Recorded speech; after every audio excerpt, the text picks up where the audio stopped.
had somebody that mentored me in the art and science of referrals, and I was able to 10x my income from $20,000 to $200,000 a year in just 18 months. That's Brandon. He's generated over $500 million in business entirely through referrals. Stay with this one.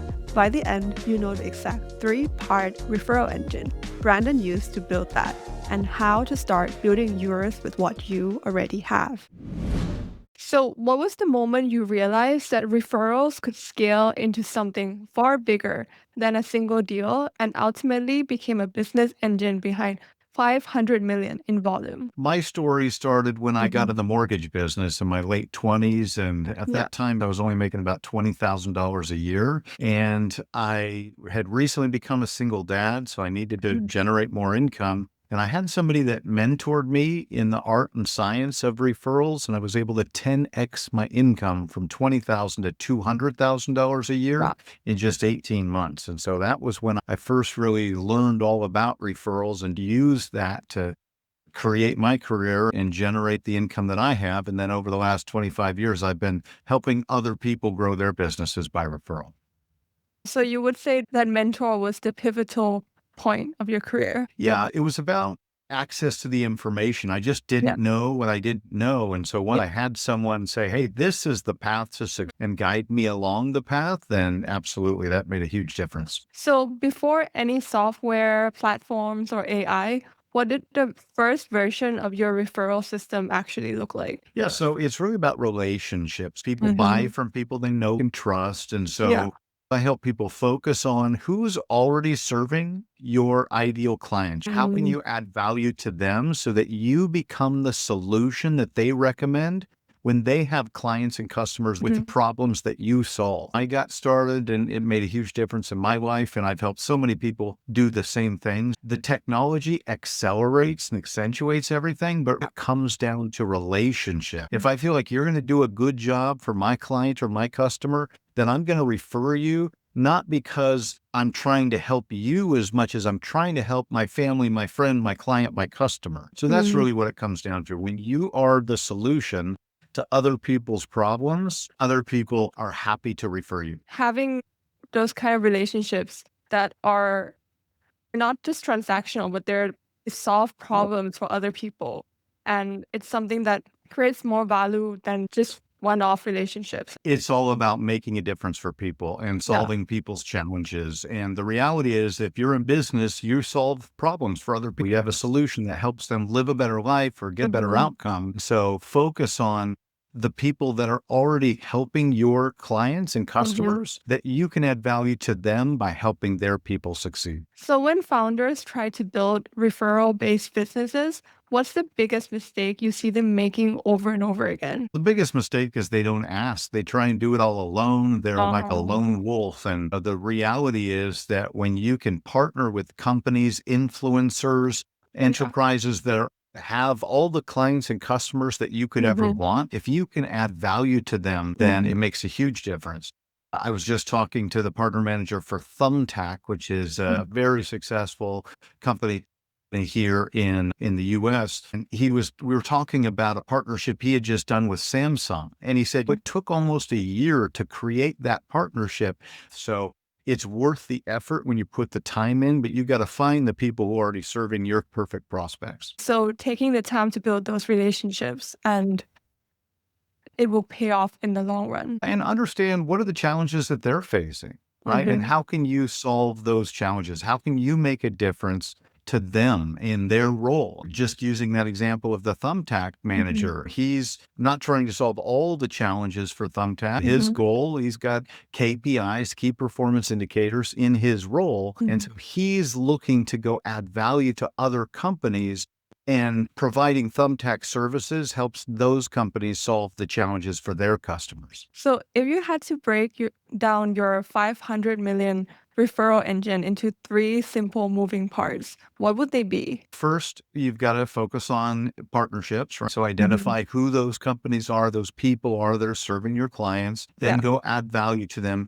Create either a referral rewards program for them, like an affiliate plan is one thing, especially for tech founders, something that you can put into place, and then automate the ask. Make sure that your system is asking for referrals. If you send out a survey after a client or customer has completed their service with you, make sure that survey includes the opportunity for them to refer other people to you. Give ratings and reviews as well, but incentivize not only your partners, but also your clients and customers. Turn those into your champions, and they'll refer you all the clients and customers that you could ever want. Because a lot of the apps I use, they have invite your friends, invite 5 friends, and then you get this. So it's just built into the system. And if they're delighting the customer like me, I would want to refer my friends. Yeah, and create an incentive, a challenge, a game around Yeah. it. Make it fun and give people rewards. One of the things I learned early on is the power of recognition. And so when you recognize your best referral partners publicly, it not only makes them feel good because they feel like, hey, I made a difference, and you Yeah. give them social media exposure, but it also incentivizes others. It acts as social proof because somebody sees that somebody else is giving you business. They're like, oh, if that company trusts them, then I can too. So it's that value added to the company as well. Absolutely. And it creates credibility. It creates Yeah. trust. You're really looking to manufacture trust because all referrals come from trust. We don't refer something that we don't believe in and trust that they're going to do a good job. So you've got to manufacture trust. And when you do that at scale, it can make a huge impact in your company. So what shifted for you when referrals stopped being something that you hope for and something that you can engineer consistently? The biggest thing is I didn't start my week with an empty calendar, right? Now I had people reaching out to me instead of me spending all of my time trying to reach out to other people. Now people were coming to me on a consistent basis. And there's nothing better than having your phone ring or your inbox full of opportunities. So it's like in the beginning, it's very active, right? And then it becomes less active because you've built those Nope. relationships. Yeah, the key is you've got to take massive action, right? No matter Yeah, what you're definitely. doing, you've got to take action every day. So we all wake up with the same number of seconds and minutes Yeah. on our days. And the question is, what are you doing with it? I always teach people to follow the win method. What's important now, or what's important next? When you complete a task, think about, okay, what's the next most important thing that I can do that's going to make the biggest impact in my company and for my clients? And when you do that, you recognize that you've got to take actions about specific relationships that you want to build. Ultimately, as you do that, it's like the flywheel concept where now suddenly people are coming to you instead of you having to chase people. So what do you have to say for everything that's coming up with AI and people automating 80% of their companies? What do you have to say about that, especially in terms of your focus on building relationships? Yeah, I think AI is incredible. I built my first AI platform back in 2019, and we had to hire an IBM Watson engineer. There was no OpenAI or API, so we could begin to and integrate AI. The reality is there's going to be more and more automation that's going to make more and more of our daily actions automated. We're not going to have to do what we had to do in the past. So now you're going to have more time for relationships, and relationships are going to be more important than ever. You can do way more with AI. It makes life easier. You can improve your copy, your processes. So now you've got time to invest in real relationships in the real world. Definitely, because the only thing you can't automate is that kind of human to human connection. Absolutely. I read a statistic the other day that said over 90% of content is going to be AI generated. So if that's the case, then what are we spending our time with, right?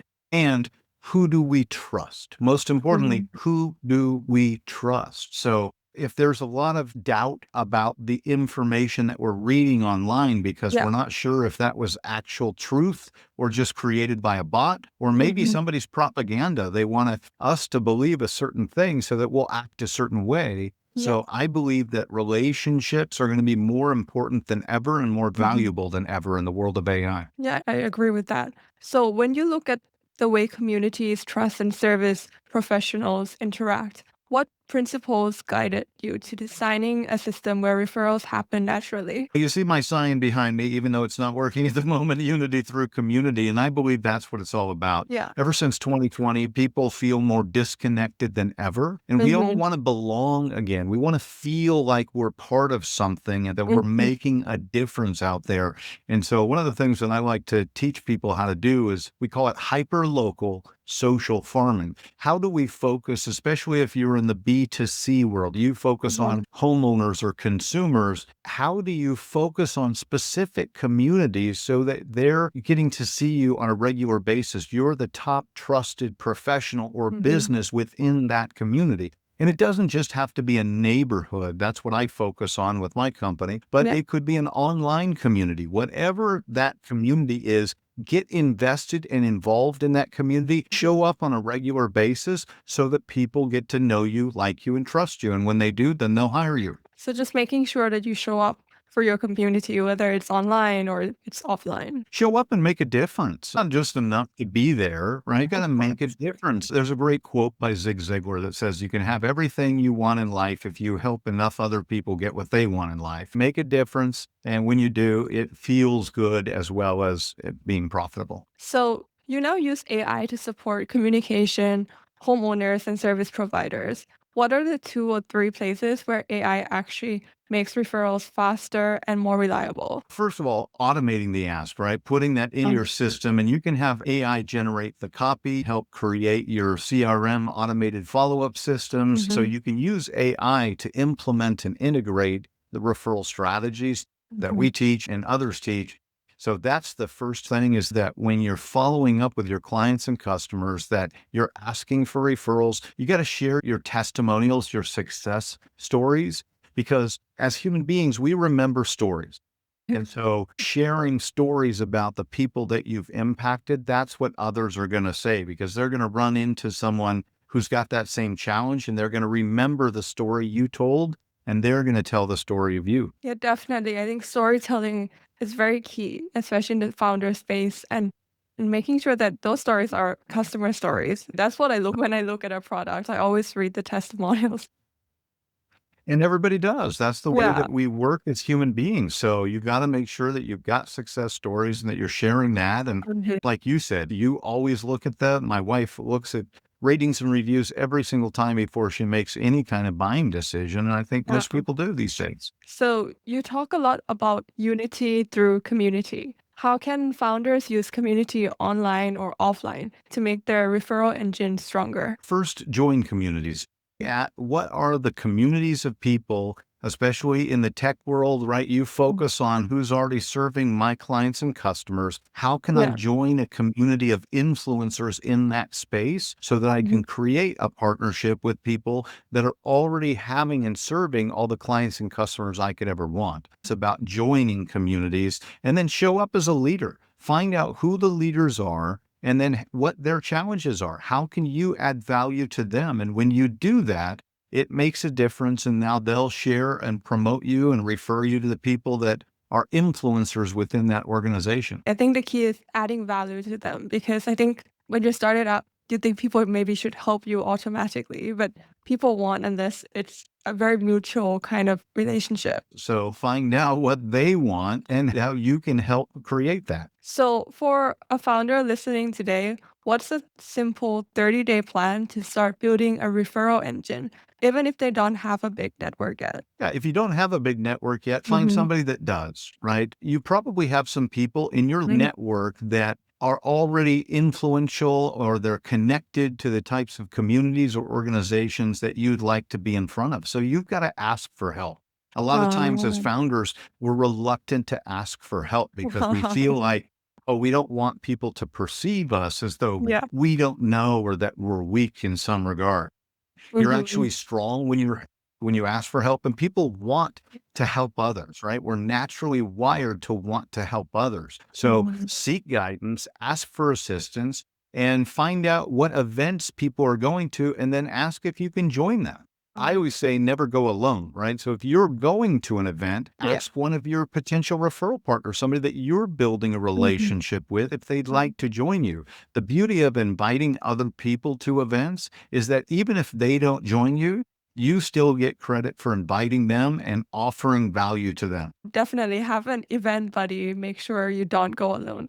And even if you do, that's okay. You can meet more people there. It doesn't just have to be one, you could be two or three. Go connect with the people that are leading the event. So if you're going to a networking event or to an industry event, introduce yourself to the people that are leading the event. Help them understand who it is that you're looking to connect with. Oftentimes they know everyone that's in the room. And so when they make that introduction directly, it's much better than you stumbling and bumbling, introducing yourself to strangers, trying to find the gold in the room. The people that are leading the events already know where the goal is.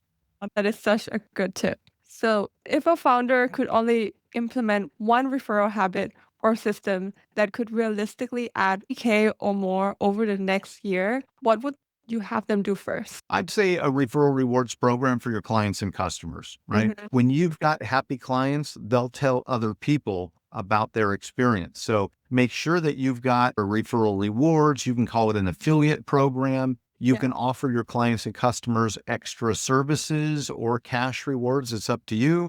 Some people like to do a contest where maybe you're giving away a trip, or maybe you've got a referral partner that is willing to provide their services as a prize. Make it fun, but create the way so you're always automatically asking your clients and customers to introduce new people that you can make a difference to. Just having that into your system. Thank you so much, Brandon, for coming on the pod and for sharing all of your insights. My pleasure, Panida. Thank you so much. And look, the key is action. You got to take action. So go out there, take action, and it'll make a difference in your business. You can read more founder stories like this at techforfounder.com.